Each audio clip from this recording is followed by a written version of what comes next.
You ever wondered how to get the most out of Ableton Live 10's backup features? Well, you've come to the right place.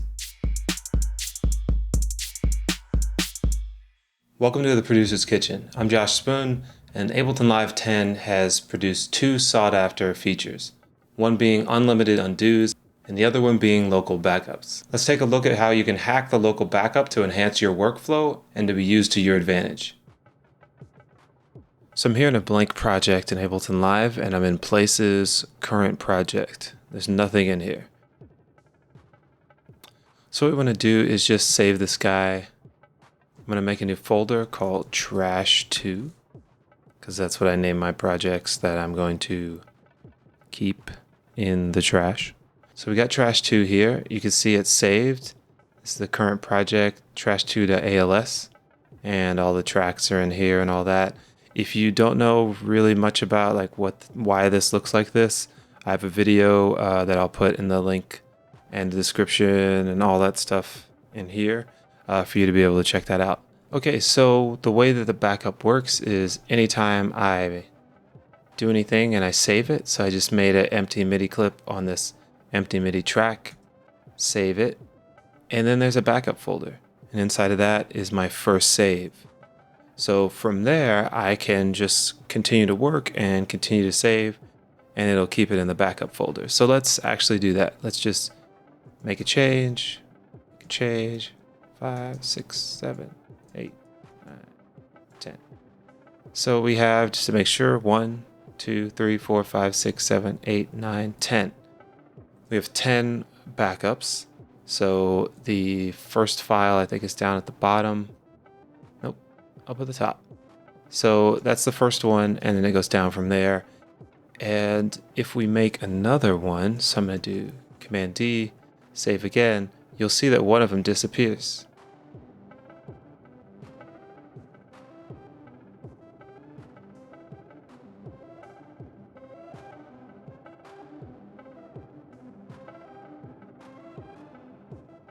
So at this point, you may be freaking out because, oh my goodness, that one idea that I had is completely gone.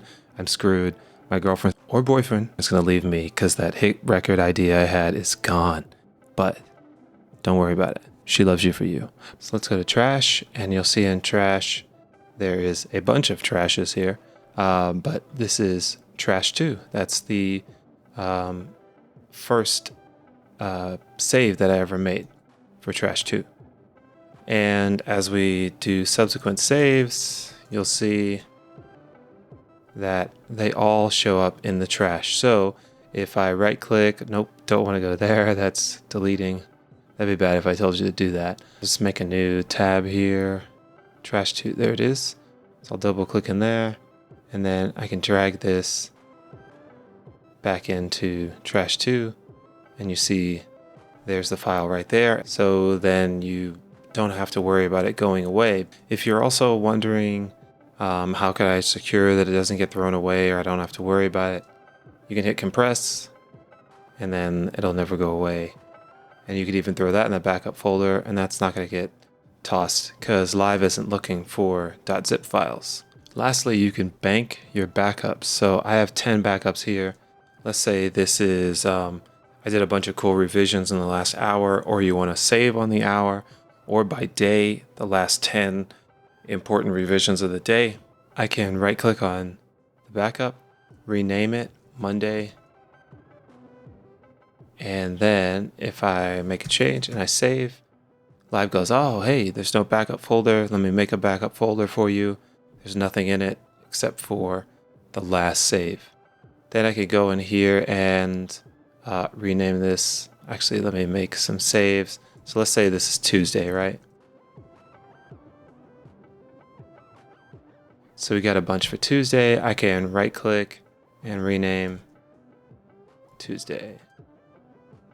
And also if I go into Show in Finder, Monday and Tuesday can both be compressed in case you're worried about them somehow being deleted, but they won't because Live is not looking for Monday, Tuesday. It's just looking for backup. So those are some ways to hack Ableton Live's new backup feature. I want to talk to you quickly about local and offsite backup. You always want to have 2 copies of all your music whether it's locally or in the cloud. If you're saving on your computer, make sure you have an external hard drive that has the exact same thing on it. If you're using an external drive, get a second one so you can have all the files you need. Whether it's your projects, your samples, all that stuff, you do not want to be waiting 6 hours for something to download for you to be able to get access to your stuff. So that's the first thing.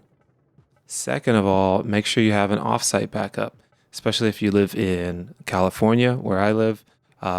If there's an earthquake or a fire, which happens all over the world, but earthquakes, especially in Southern California, if I was to survive through that earthquake and really wanted my music, it would be very problematic if it's buried under tons of rubble and it's crushed. So I want to recommend 3 different services that I've used 2 of them and was recommended by one of my old services for this other one. The first one is Splice. It's free. It'll automatically back up your songs as you save them. So you'll have a local backup that has your 10 latest. Then you'll have a cloud backup that has every single save you've done. On top of that, you can put markers online for parts in your song.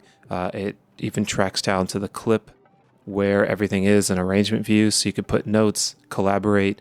Check out splice.com. The other thing is Backblaze. That is a fee. I don't remember what it is. I was recommended it by CrashPlan, a service I use for many years to back up photos, pictures, all my Ableton projects, all my comedy stuff. Gigs and gigs of data was set up there. I since stopped using it because I just don't want to pay for it. So I use Splice, which is free. And one thing I'm looking into is Resilio Sync, if that's how you say it. It used to be BitTorrent Sync. Maybe you know what BitTorrent is, because I've had quite a few students come to me and they don't have serial numbers. So BitTorrent Sync, which is now Resilio Sync, is a spun-off company that is peer-to-peer communication for transferring files. And it's really simple. You can set up a hard drive and another hard drive in a different location, and it will match going in both directions. Bidirectionally, that's the word.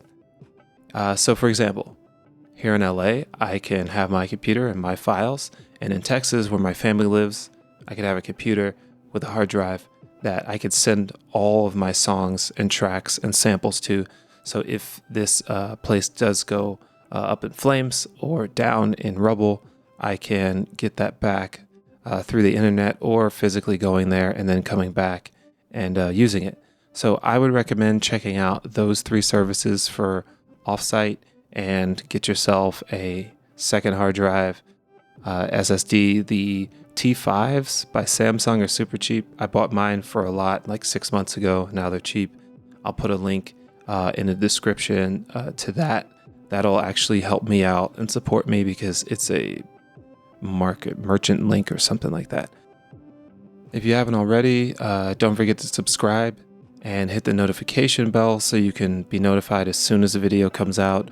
Also, like or don't like. Let me know what you think in the comments, and tell me some of the things that you have used for backing up, and share that software because maybe yours is a better idea. Cool. I'm Josh Spoon, Producer's Kitchen. Finger guns.